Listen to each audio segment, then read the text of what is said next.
Episode of My 2 cent. My name is Paul Emerson, and I'll be giving you my 2 cent. This is my Full Sail University review. I've been attending Full Sail since about, I want to say, June, May or June of this year. And through a series of poor decisions that I have made to include Full Sail, I'm not blaming Full Sail. But through a series of poor decisions I have made, I am currently homeless, attending Full Sail full time. I'm a veteran, so I get basic housing allowance.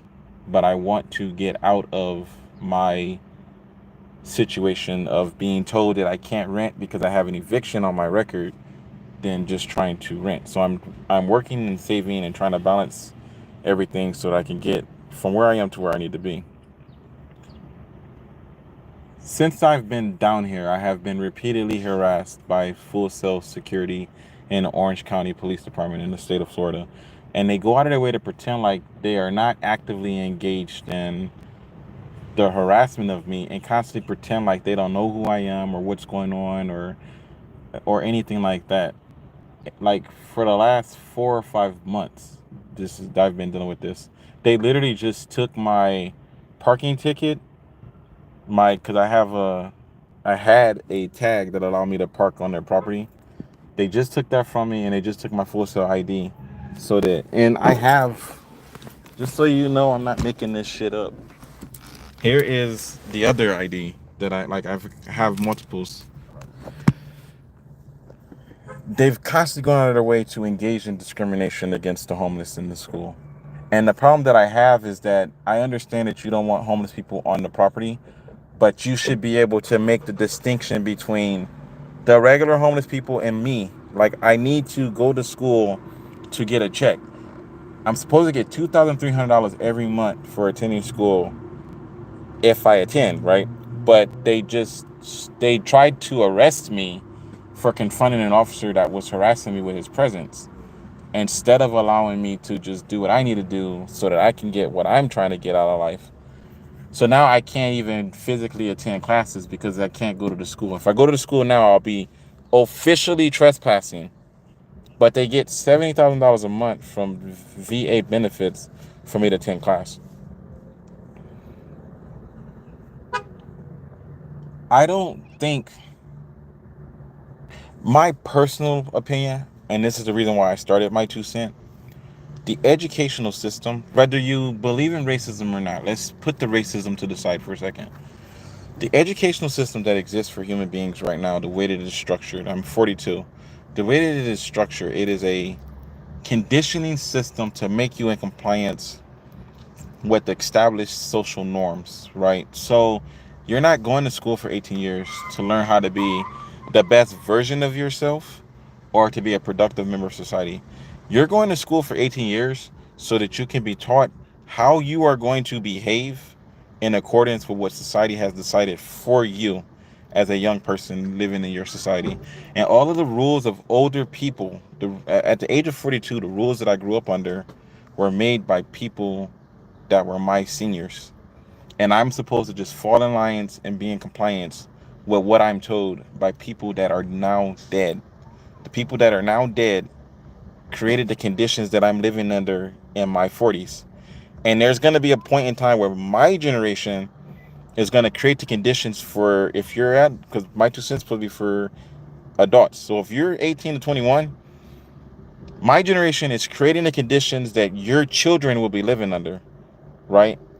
And none of you 18 to 24 have any say. And the rules that I'm still having to suffer under, they wasn't written for me by me. They were written for people older than me to make it harder for me to do what I'm trying to do. Hello. So, in saying this, the educational system, this is the reason why I'm starting my 2 cent. My 2 cent is self-education through self-improvement.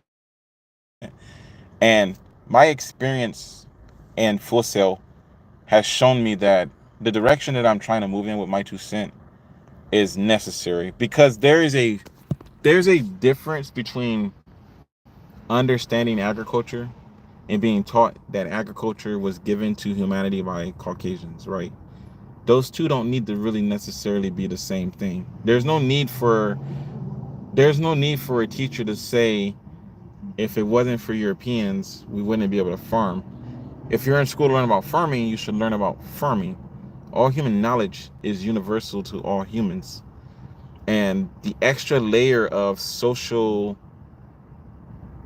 conditioning that is put on top of the foundation of human intellect and human productivity and human culture is counterproductive to the long-term goal of being a functional member of society. I'm trying really hard to be a functional member of society, and a society that wants me to be the example of why it's important for white people to obey the rules and follow the laws. At my sacrifice and at my detriment, that keeps young Caucasian men and women in compliance, and it keeps them in a condition where they will go out of their way to engage in actions to engage in behaviors and actions that work against their best interests as functional members of society. Right? So you're going to sacrifice the non-whites to create the conditions that allow the whites to move with a limited freedom. Like, what is the point? Why do you have to go out of your way to create a world? You want to destroy non-whites so that you can gain what? So that you can gain what? Like, what is the goal of destroying the entire planet just so that you can have your small corner of the world? Why do you have to decimate the rest of the world just so that you can continue to fight over resources amongst each other? Like, you want to hoard all of the resources from the world just so that you can hoard them from each other too. Like, what is the long term? When you look at society as it is, even if you eliminate the idea of race and the idea of racism and the idea of institutional racism, what is the goal of a world where I can't get a job to pay my rent, to pay my utilities, and to provide for myself and my family? Racism or not, what is the goal? What is the game? What is the point in going to get a job working at McDonald's to buy a cell phone to look at what you're being told you have to watch? Where's the freedom in that? What's the point in anything if it's going to constantly be subject to the unnecessary limiting factors of social conditioning? Because everything that exists in society by design. None of it is by accident. None of it is by accident. I've been saying for months that they are going out of their way to create conditions to try to prove that I'm doing something wrong so they can get rid of me. And if I was wrong, the day that they took away my pass and my ID and told me that I can no longer come on the property because if I do, I'm trespassing. But they're still going to get a check. They're still going to get paid for my attendance this month. And what do I get? I get further in debt. So every day that I'm trying to communicate to them that I need you to leave me alone so I can do what I'm trying to do for the betterment of myself, what is the goal of security in Orange County Police in Florida when it comes to their desire to actively engage in bullshit? Because all they had to do, if someone says, leave me alone, all you have to do is what? Leave that person alone. It is not a difficult thing to do. But when you are literally designed, when you are literally conditioned so that you have no choice but to see someone that looks like me and go out of your way to target that person and make sure that they are in compliance with a broken fucking system. You need me to be the bad guy so you can feel better about your life every day at my detriment. What is the goal of that? What is the end game goal of that? How does that benefit anyone in the long run? Don't go to Full Sail University if you are homeless. If they're selling you this bullshit about coming to this school and you don't have anywhere to live, don't go to Full Sail University, because if you do, you're going to ruin the rest of your fucking life. They're not going to help you better yourself. They only want to check from you. They're just, it's just a machine. They're bringing people in and they're getting rid of them as fast as possible. They don't care if you're successful. They don't want to, they don't, it doesn't bother them. It doesn't matter to them. They don't care. It's just a machine. They're just making money. They're not interested in your ability to be successful in life. They're not interested in your ability to be prosperous. They're not interested in your ability to achieve great. They're not teaching anything. They're literally not teaching anything. They have information, but they're not teaching anything. They do provide you with information, but they're not teaching you anything. And everything that I suspected about the reality of the world, because I went to college straight out of high school, and the limited experience I had in college then, it left a bad taste in my mouth. And the experience I'm having right now with Full Sail is confirming what I always suspected about school. That the only function for school is to teach you to be complacent and compliant. They want you to be complacent and compliant. And the problem that they have with me specifically is that I can't be on the campus living in my car happy. I can't be happy. My happiness is contrast and polarized against what we have been being taught every day. We're being taught that being homeless is bad, and that being homeless is no way to live, and that only people that are not right are homeless, and only crazy people are homeless, and only insane people are homeless, and normal people don't wind up homeless, because it's the conditioning tool that is used to keep you in control. Right? Your parents will tell you if you act up, they'll kick you out of the house as a method of controlling you.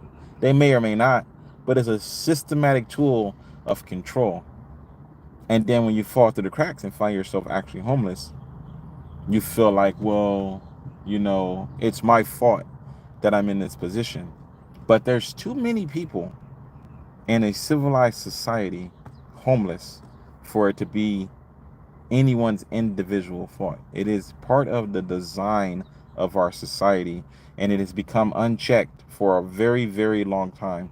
And if you're under the age of 24, you need to really pay attention to what's happening to the world around you, because it's not normal for people to not be allowed to live in houses but still be expected to function as functioning members of society.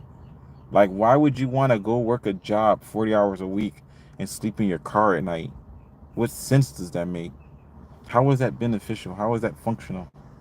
I literally, when I said earlier, because I'm renting, when I said earlier, the dynamic between me and my, at the time, fiance, now my wife, is the reason why I'm in the position that I'm in right now. I made the necessary sacrifices, and I made the very specific calculations so that I could be stable and be in a home, right?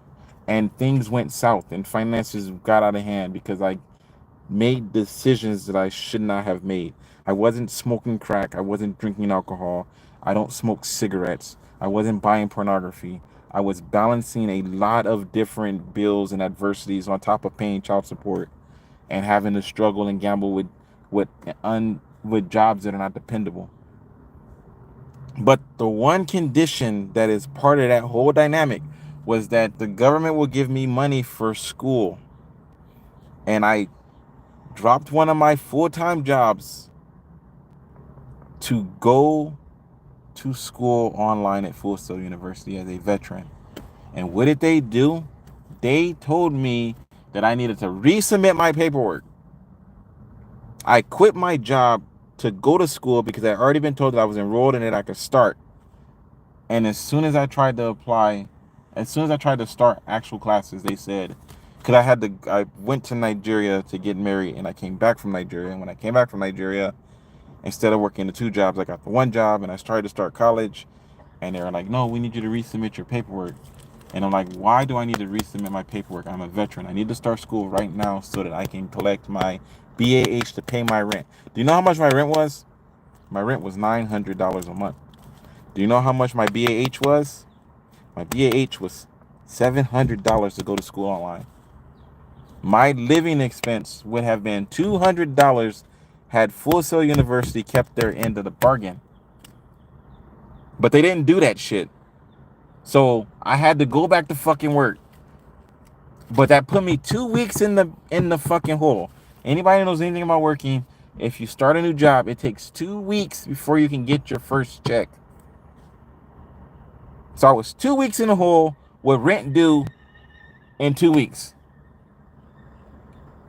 And I'm like, well, how am I going to manage all of this? How am I going to budget all this? How am I going to figure this shit out? Because mind you, if I'm getting an extra $700 from Full Sail, going to school full time, I can pick the extra hours up at work and pay that down. Like, I made enough money at work if I worked the 40 hours a week to make enough money to be able to pay down my rent. But if I'm not getting the extra $700 because my job wasn't giving me 40 hours a week, now I'm in a position to where I'm in the hole. I'm in debt. And my stepfather gave me the money to fix that. But later, decisions between me and my wife resulted in the same condition occurring a second time because I wasn't doing what I was supposed to do. I'm not blaming nobody but myself, but I'm putting the information in a context that makes it understandable. Because when you think about the fact that this institution gets paid money from the government, whether I graduate or not, all of these businesses and all these corporations make money off of us, whether they provide us with the service or not. But we wind up at the bottom individually, struggling and suffering.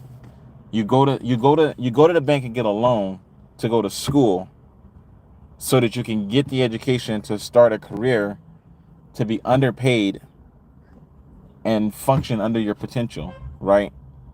But if you go to that same bank to get that same loan to start your own business with that same drive and that same desire, they'll tell you that you're high risk. If you go to the bank to get a loan to go to school and you get halfway through the school and you start struggling with the education, the schools are not held accountable for you graduating. They get paid whether you graduate or not. It's the only institution that we have that doesn't have to be accountable for failure. The vast majority of people that attend college, there are more college dropouts in society than there are college graduates. What do I have to do with that? What did Paul Emerson do specifically to create that statistic? What percentage of college dropouts are also members of society that are homeless and are in debt, trying to pay back loans to institutions that didn't provide them with anything? I'm a veteran. I was in the Army for 6 years. If I say, leave me alone, go away, I'm trying to fix my situation, why wouldn't you just leave me alone and go away and let me fix my situation? Or better yet, why don't you have a structure that allows you to help me help myself?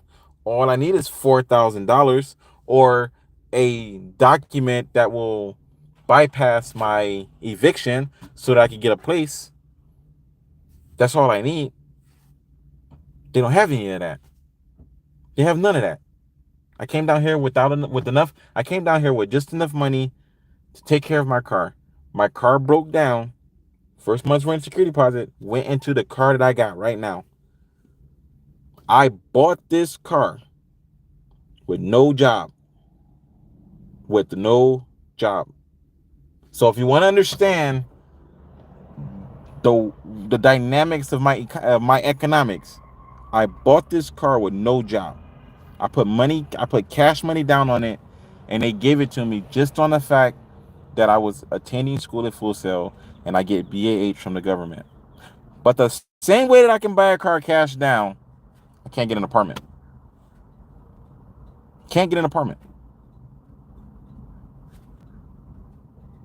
Make it make sense, because at the end of the day, all I'm doing is trying to be a functional member of society. I'm not whining and complaining. I'm not blaming immigrants for my problems. I'm not saying that this person is that. I'm not even saying that Full Sail is accountable for anything. I'm just making it plain that I need to go to school to get the check to be able to get out of debt so that I can achieve my objective. And they look at me like, you're going to be a failure no matter what. So it doesn't matter what we do. We know you're going to fail. So we're not invested. So this is my review. You can see all the live videos that I've made to show all of the stuff. Like the officer said, we're not harassing you. We're not disrespecting you. It's all in your head. You're making it up. You can go through my video history and you can watch all of the live videos of me recording exactly what they've been doing and exactly how they've been doing it. You can watch the officers pull up on me, start my car up and move. I go park somewhere else. I go do my homework and they pull up on me and they watch me. And then I leave and I go somewhere else and they pull up on me and they watch me again. So I start recording their license plates in their cars because I'm not going to keep. The problem that I have isn't, I'm not trying to sue them. I don't care. I'm not going out of my way to argue and fight with them. The system is broken. I'm not going to try to pretend like a broken system isn't broken. The problem that I have is I know that they're going to put their heads together to lie and fabricate and make accusations about what they saw me doing and what they saw me and what they suspected I'm doing and all of the things that I've done that are illegal to justify their bullshit. That's what they're doing. They're justifying their bullshit. And if I have to defend myself, I will have the records to show that this is why I'm doing what I'm doing. This is the reason why I did what I did. This is all I'm trying to do is this. And for me trying to do this, I'm treated this way. I have this negative situation taking place in my life, and because of that, I'm viewed in a negative light, which is discrimination. Even if you don't want to call it institutional racism, it's still discrimination. And because I'm being discriminated against, it is negatively affecting me in this way, and it is counterproductive to this goal that I have for myself. And that is the way society is supposed to function. That is the way these things are supposed to take place. There is absolutely no reason why the security should be watching me for the last 5 months. There's absolutely no reason why the police should be pulling up watching me every day, every fucking day. And then the only thing they're going to do is say, we're not watching you. I watched that officer that I recorded today leave the school and come back and pull up right alongside of me. Pull up right alongside of me. And I'm sitting there laughing and joking and having a good time in my car, and then I feel him staring at me. Why is he so happy? He's supposed to be a homeless nigger. Why is he in his car enjoying life? Why is he so happy? What is he doing that's allowing him to be happy in his situation? It's called not giving a fuck about the rest of the world and minding my own fucking business. The best way to be happy and content in life is to mind your own fucking business and be about your own quality of life. Accepting the things that you are responsible for and in control of, and being actively engaged in your own prosperity. That's what you have to do every day in this world. And the conflict isn't doing that. It's understanding that institutional racism is designed to take away your ability to do that for yourself. I won't get $2,300 at the beginning of the next month, but all my bills will still have to be paid because of the bullshit that I'm dealing with right now. And they fucking know it. They know it. And they're content and happy with their lives, running around being all evil. Because there's no other term for it. Being all fucking evil. And that's my rant. I've got to figure out what I'm going to do. I pretty much have a good idea of what I'm going to do. I'm going to make moves and go from there. As always, my name is Paul Emerson, and I've given you my 2 cents.